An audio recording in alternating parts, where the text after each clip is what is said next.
pirâmide etária, gente, certo? A pirâmide etária que vocês conseguem ver no livro de vocês, e que vocês já viram em algum momento, é mais ou menos assim, como se fosse uma pirâmide, certo? Um triângulozinho assim. Na base, nós temos a quantidade de natalidades, no meio dela, nós temos a população jovem e adulta, e em cima, na parte que muitas vezes é bem fininha, nós temos a nossa população idosa, certo? Essa era a realidade dessas sociedades onde existia uma grande quantidade de nascimentos de crianças, mas que também existia uma grande mortalidade delas. Muitas delas não conseguiam chegar à vida jovem e adulta, e o que favorecia esse desenvolvimento de uma pirâmide no estilo das pirâmides que vocês já conhecem, certo? Eu vou ver se eu consigo colocar uma pirâmidezinha aqui do lado para facilitar. Não vou prometer. Enfim, mas no livro de vocês vocês conseguem observar a pirâmide lá, certo? Enfim, essa era a realidade da população brasileira nessa estrutura. Quando a transição de uma população está por completa, ela vai aderir às características atuais daquele sistema e daquele ambiente. Por exemplo, a pirâmide etária de muitos países da Europa hoje é uma pirâmide invertida. Eu tenho a base dela fininha, ou seja, nascem poucas crianças. Eu tenho o meio dela mediano, e a maior parte da minha pirâmide é o topo, onde eu encontro a população jovem e principalmente idosa, certo? Então, esse país ele completou a sua transição demográfica, a sua pirâmide ela mudou a estrutura. Essa estrutura ela muda devido principalmente ao desenvolvimento de um país. Quanto mais desenvolvido é um país, mais ele consegue investir em saúde, em educação, tem indústria. E aí nós temos uma diversidade maior de fornecimento de serviços. A mulher, ela passa a ter um papel diferente porque ela tem, a partir de determinado momento, a liberdade de escolher quantos filhos ela quer ter, dependendo ainda da sociedade, lógico. Ela consegue escolher se ela quer estudar, se ela quer trabalhar, se ela quer ser ou não mãe.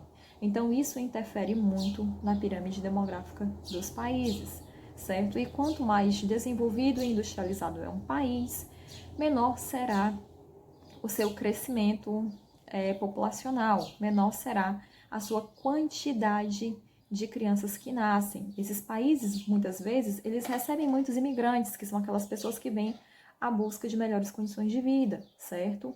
Mas o crescimento, a taxa de natalidade em si, ela não cresce, porque a função da mulher nessa sociedade é outra, é trabalhar, é estudar, é ser ou se tornar independente. Então, ela tem a liberdade de escolha, que também interfere na questão da quantidade de filhos que uma mulher tem ou não, certo? Mas a grande variação dessa taxa de filhos que a mulher tem, ela está muito ligada ao desenvolvimento da medicina, certo? E o topo da pirâmide também está muito ligado ao desenvolvimento da medicina, ou seja, com o desenvolvimento das vacinas, dos métodos contraceptivos, a mulher ela começa a ter menos filhos, as crianças começam a morrer menos, porque já existe vacina, já existe todo um cuidado, um acompanhamento médico ali. E por outro lado, a população idosa começa a crescer, a viver mais, também devido a esse processo, certo? Que processo? O processo da medicina que ajuda, que traz condições para que a população idosa viva mais tempo. Então, essa é a realidade do desenvolvimento da população mundial, trazendo essa realidade do desenvolvimento da população mundial para o território brasileiro. No Brasil, atualmente, nós temos uma pirâmide etária em transição, certo? Em 1960, só para vocês terem uma ideia, a mulher ela tinha em média 6,3 filhos durante o seu ciclo reprodutivo, que é conhecido como a taxa de fecundidade.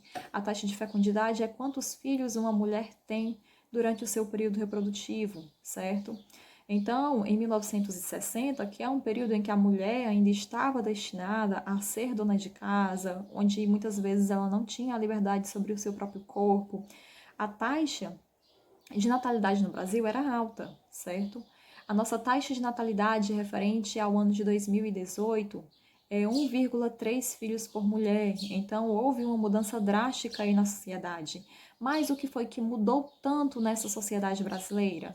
A inserção da mulher no mercado de trabalho, a liberdade, que a mulher ainda falta muito, certo? Mas que a mulher tem mais liberdade do que já teve um dia.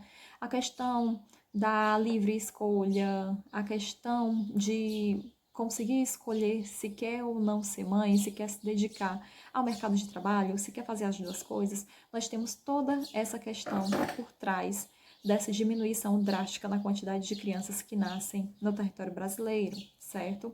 Então, a nossa pirâmide etária hoje, ela é uma pirâmide etária em transição, certo? Especialistas já afirmam que essa transição brasileira, ela pode ser até negativa, porque vai chegar um momento que vai acontecer aqui no Brasil a mesma coisa que acontece em alguns países da Europa. A nossa população idosa vai estar grande e vai faltar população jovem para trabalhar no nosso mercado de trabalho. Mas isso são especulações, certo?